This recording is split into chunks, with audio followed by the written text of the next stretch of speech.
샬롬, 말씀 읽어주는 김기용 목사입니다. 오늘도 기대하는 마음과 사모하는 마음을 가지고 하나님의 말씀 함께 읽겠습니다. 마가복음 5장 21절부터 34절까지의 말씀입니다. 예수께서 배를 타고 건너가시자 큰 무리가 바닷가에서 그분을 맞이했다. 회당 지도자 가운데 야이로라는 사람이 왔다. 그는 예수를 보고는 무릎을 꿇고 정신없이 애원했다. 제 사랑하는 딸이 죽음의 문턱에 있습니다. 병이 나아서 살 수 있도록 오셔서 손을 얹어 주십시오. 예수께서 그와 함께 가시는데 온 무리가 따라가며 그분을 밀고 당겼다. 12년 동안 혈우증으로 고생한 한 여자가 예수의 소문을 들었다. 여자는 많은 의사들에게 치료를 받았으나 형편없는 치료로 돈만 날리고 상태가 이전보다 더 나빠졌다. 여자는 뒤에서 슬그머니 다가가 예수의 옷을 만졌다. 이분의 옷에 손가락 하나만 대어도 내가 낫겠다고 생각한 것이다. 여자가 손을 대는 순간에 흐르던 피가 멈췄다. 여자는 변화를 느낄 수 있었고 자신의 병이 깨끗이 나은 것을 알았다. 그 순간 예수께서 자신에게서 기운이 나간 것을 아시고 무리에게 돌아서서 물으셨다. 누가 내 옷에 손을 대었느냐? 제자들이 말했다.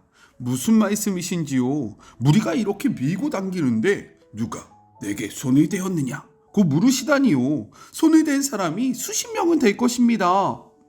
그러나 예수께서는 누가 그렇게 했는지 보려고 계속 둘러보며 물으셨다. 자기가 한 일을 알고 있던 그 여자는 두려워 떨며 앞으로 나갔다. 여자는 그분 앞에 무릎을 꿇고 자초지종을 이야기했다. 예수께서 여자에게 말씀하셨다. 딸아, 너는 믿음의 모험을 했고 이제 온전해졌다. 잘 살아라. 병이 나았으니 복되게 살아라. 이것은 하나님의 말씀입니다. 오늘은 사순절 7번째 날입니다. 매일 말씀과 묵상하며 하나님과 동행하는 우리 모두가 되었으면 좋겠어요. 오늘 말씀은 내용상 두 부분으로 나눠서 생각해 볼 수 있습니다. 먼저 첫 번째, 21절부터 24절 예수님께 나온 회당장 야이로에 대해서 이야기를 하고 있습니다. 이방인의 땅에서 귀신 들린 자 누굽니까? 군대라는 아주 그러한 강한 힘을 가졌던 귀신 들린 자를 고치신 예수님이요, 다시금 유대인의 땅 갈릴리로 돌아오셨다라는 거예요. 바로 그때 한 사람이 예수님 앞에 나아옵니다. 22절이에요. 회당장 중에 하나인 야이로라 하는 이가 와서 예수를 보고 발 아래 엎드리어 라고 기록되어 있습니다. 당시 회당장은요, 회당에서 이루어지는 모든 업무를 주관했던 사람입니다. 회당에서는 어떠한 이들을 했냐면 문제가 발생했을 때 이곳에 와서 회당장에게 재판을 받았다라는 거예요. 옳고 그름의 문제를 판단했던 사람이 바로 회당장입니다. 그리고 또한 이 회당장에서는요, 예배를 드렸습니다. 그렇기 때문에 설교자와 성경 봉독자를 지정하는 역할을 했고요, 설교자들의 설교를 감독하고요, 이러한 것들을 체크해주는 아주 중요한 직무를 담당했던 이가 바로 회당장입니다. 그렇기 때문에 유대인들에게 회당장은요, 아주 존경받는 인물이었고요, 그리고 또한 덕망이 높은, 많은 사람들이 닮고 싶어하고 많은 사람들이 존중하는 그러한 위치가 회당장이었다라는 거예요. 그런데 이 회당장이었던 야이로가 어떻게 합니까? 유대의 젊은 한 남자 누굽니까? 바로 예수 앞에 엎드려 간청을 하고 있다라는 거예요. 그가 이렇게 하기까지 쉬웠을까요? 아니요. 그의 체면이 있습니다. 그의 지위가 있어요. 그의 자존심이 있습니다. 유대인 모든 이들에게 존경받았던 자가요, 지금 아무것도 아닌 목수에 불과했던 젊은 30대 청년 앞에 엎드려 간청하고 있는 거예요. 왜요? 23절입니다. 간곡히 구하여 이르되 내 어린 딸이 죽게 되었사오니 오셔서 그 위에 손을 얹으사 그로 구원을 받아 살게 하소서. 삶에 문제가 발생했기 때문인 겁니다. 그는요, 아마도 자신의 지위를 이용해서 자신의 딸을 구원하기 위해서, 고치기 위해서 수많은 방법들을 사용했을 거예요. 그러나 이것이 되지 않은 겁니다. 그래서 그는 무엇을 합니까? 예수님 앞에 나와요. 그리고 자신의 자존심과 자신의 지위를 다 내려놓고 그분 앞에 간청합니다. 이를 통해 우리는 무엇을 기억해야 합니까? 우리의 삶의 문제를 가지고 예수님 앞에 엎드려야 한다라는 겁니다. 간청해야 한다라는 거예요. 그러할 때는요, 무엇을 내려놓아야 합니까? 우리의 지위를 내려놓아야 합니다. 우리의 자존심을 내려놓아야 해요. 우리의 체면을 내려놓을 때 우리는 그분 앞에 엎드릴 수 있다라는 겁니다. 그런데 여전히 우리는요, 삶에 문제가 있음에도 불구하고 내가 사회에서 어떤 사람인데, 내가 사회적 체면이 있는데, 내가 사회적 지위가 있는데, 내가 이러한 사람인데 어떻게 그럴 수 있냐? 라는 생각으로 주님 앞에 나오지 않는 사람들이 있습니다. 그리고 또 이렇게 생각하기도 하는 것 같아요. 예수님 앞에 나온다고 뭐가 달라지겠어? 내가 할 수 있는 거 다 해봤어. 내가 할 수 있는 것들 해봤는데 안 됐어. 그런데 예수라는 인물, 예수라는 사람 앞에 나아간다고 이 문제가 해결이 되겠어? 라는 의심이 우리가 그분 앞에 나오는 것을 막고 있다라는 겁니다. 오늘 이 말씀 앞에 이러한 의심, 그리고 우리의 체면, 우리의 자존심을 다 내려놓고 우리의 삶의 문제를 예수님 앞에 올려드림으로 그 문제를 해결받는 주의 모든 자녀들이 되시길 주님의 이름으로 축복합니다. 기억하세요. 그분 앞에 나아갈 때에만 해결받을 수 있는 거예요. 그러니 삶의 문제를 가지고 그분 앞에 엎드리는 우리 모두가 되었으면 너무나도 좋겠습니다.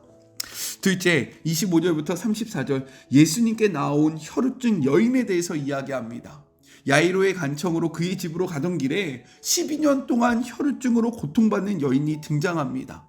당시 혈루증은요, 너무나도 힘든 병이었어요. 이 병 자체도 힘들지만 율법이 이를 부정하다라고 지정했고요. 그리고 그 여인이 만지는 모든 것들이 부정해졌기 때문에 이는 사회적으로 그리고 종교적으로 격리되었던 모든 이들로부터 멀어질 수밖에 없었던 그러한 병이었다라는 겁니다. 그가 만지는 모든 것들은요, 부정하다라고 여겨졌고요. 사람이 그와 접촉하면요, 어떻게 되었냐? 하루 동안 부정해지고요. 다시금 정결해지기 위해서 의식을 치러야 하는 그러한 일들이 있었습니다. 그렇기 때문에 혈루증 여인들과 상관하려는 사람이 없었고요. 그와 함께하려는 사람들이 없었던 아주 외롭고 고독한 병이었다라는 거예요.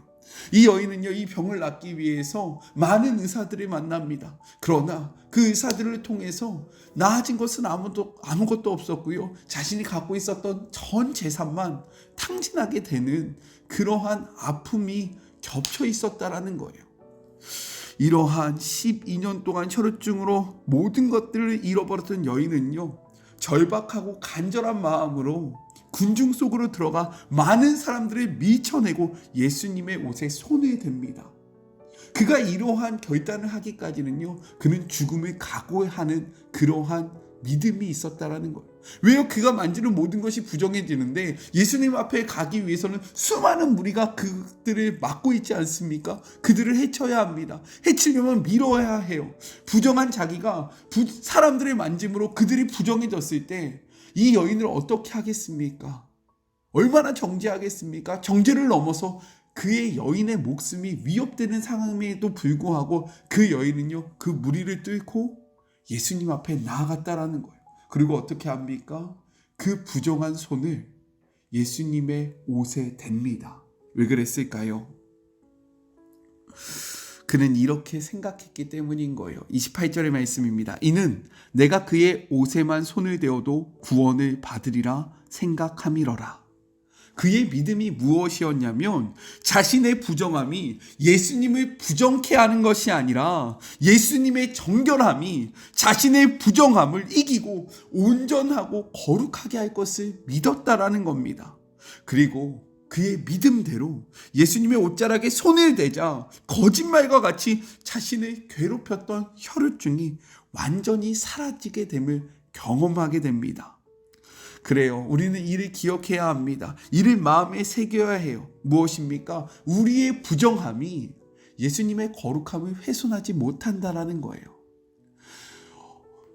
제가 목회를 하다 보니까 어떤 분들은 이렇게 이야기합니다. 나 같은 죄인이, 나같이 더러운 자가 어떻게 주님 앞에 나올 수 있습니까? 아니요. 이 혈변 여인을 보십시오. 이 여인은요, 자신의 부정함을 가지고 예수님 앞에 나옵니다. 그리고 자신이 만진 모든 것들이 부정해지는 것을 12년 동안 경험했음에도 불구하고 그는요, 믿음으로 예수님의 옷에 손을 댄다라는 거예요. 이 믿음이 무엇입니까? 나의 부정함이 예수님의 정결함을 회방하지 못한다. 나의 부정함으로 예수님의 거룩함이 망가지지 않는다. 오히려 그분의 거룩함이 나의 삶을 변화시킬 것이다 라는 믿음이 그에게 있었고, 그 믿음이 그를 낫게 했다라는 겁니다. 그렇게 우리의 부정함으로 인해서 거룩하신 예수님 앞에 나아가는 것을 주저하는 분들이 계시다면, 그분의 거룩함을 의지하여 예수님 앞에 나아가 우리의 부정의 문제를 해결받는 우리 모두가 되기를 간절히 축복합니다. 혈루증 여인으로 인해서 예수님은 자신에게서 능력이 나간 것을 아세요. 그리고 무리를 향하여 말씀하십니다. 30절이에요. 예수께서 그 능력으로 능력이 자기에게서 나간 줄을 곧 스스로 아시고 곧 무리 가운데 돌이켜 말씀하시되 누가 내 옷에 손이 되었느냐 하시니, 묻고 계시는 거예요. 누가 내 옷에 손이 되었느냐. 그러자 제자들이 이렇게 대답합니다. 31절이에요. 제자들이 여짜오되 무리가 에워싸 미는 것을 보시며 누가 내게 손이 되었느냐 물으시나이까 하되. 그 제자들의 말이 맞는 거죠. 예수님의 옷에 손을 댄 사람은 혈루증 여인만이 아니었다라는 거예요. 수많은 무리가 예수님을 밀었고요, 예수님을 만졌습니다. 그런데 중요한 것은 무엇입니까? 예수님을 만든 모든 사람들이 그분의 능력을 경험한 것이 아니라 믿음으로 예수님을 만졌던 혈루증 여인만이 고침을 받았다라는 겁니다. 이것이 너무나도 중요해요. 예수님을 만나고 예수님을 만든 모든 자들이 예수님의 능력을 경험하는 것이 아니라는 겁니다. 어떻게 할 때 예수님의 능력을 경험할 수 있습니까? 믿음으로 나아갈 때만 우리가 예수님의 능력을 경험할 수 있다는 거예요. 그렇게 예수님이 말씀하십니다. 34절, 예수께서 이르시되 따라 내 믿음이 너를 구원하였으니 평안히 가라. 내 병에서 놓여 건강할지어다. 아멘이십니까? 무엇이 그를 낫게 하였습니까? 예수님의 옷에 손을 대었던 그것이 그를 낫게 하였습니까? 아니에요. 그렇게 하면 내가 나을 것이다 라는 그의 믿음, 그의 결단이 그를 낫게 한 것입니다. 이러한 믿음이 우리에게 있기를 소망해요. 성경의 기록을 보니까요, 믿음으로 나아갈 때 하나님의 능력을 경험하게 됨을 성경은 이야기하고 있습니다. 믿음으로 나아갈 때요, 홍해가 열리는 거예요. 믿음으로 나아갈 때 여리고성이 무너지는 것입니다. 우리가 믿음으로 나아가면 베드로와 같이 물 위를 걸을 수 있다라는 거예요. 그러니 그분 앞에 아무런 믿음 없이 나아가 그냥 앉아있다 돌아오는 것이 아니라 믿음으로 나아가 그분을 만짐으로 우리의 삶의 문제가 해결받는 주의 모든 자녀들이 되었으면 좋겠습니다. 나는 왜 예배 드리는데, 나는 왜 오래 신앙생활을 했는데 하나님을 경험하지 못하는가 고민하신다면 다시금 믿음으로 그분 앞에 나아가 그분의 능력을 경험하는, 체험하는 우리 모두가 되었으면 좋겠어요. 잊지 마세요. 많은 무리가 예수님과 함께 있지만 예수님의 능력을 경험한 이는 믿음으로 그분 앞에 나간 사람뿐이었습니다. 이를 기억하는 우리 모두가 되었으면 좋겠어요. 우리 같이 기도할까요? 사랑과 은혜가 충만하신 하나님, 오늘은 믿음으로 예수님 앞에 나아갔던 두 인물을 보았습니다. 야이로, 그는 사회적 지위가 있었습니다. 많은 사람들에게 존경받는 사람이었습니다. 그러나 그는 삶의 문제 속에 자신의 체면과 자존심, 지위를 내려놓고 믿음으로 예수님 앞에 나아갑니다. 혈루증을 앓았던 여인은 12년 동안 수많은 방법으로 이 문제를 해결하려고 하였고 많은 사람들에게 정죄받았지만 믿음으로 그분에게 손을 대서 그분의 거룩함으로 깨끗함을 잇는 역사를 누렸습니다. 주님, 이렇듯 믿음으로 주님 앞에 나아가는 자들은 하나님의 역사를 경험하게 됨을 말씀은 이야기하고 있습니다. 우리도 믿음으로 나아가 하나님의 능력을 경험하기를 소망하오니 우리에게 믿음을 허락하여 주시옵소서.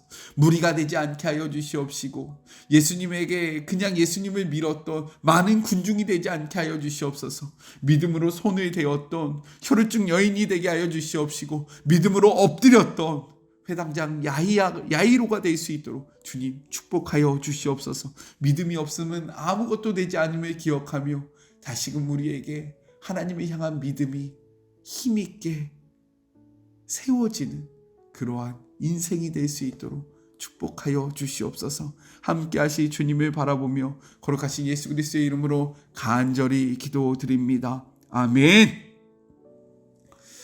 믿음으로 나아가 하나님의 능력을 체험하는 우리 모두가 됩시다. 저는요 또 내일 만나도록 할게요.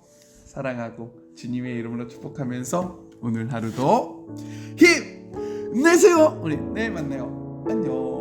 오늘도 수고하셨습니다.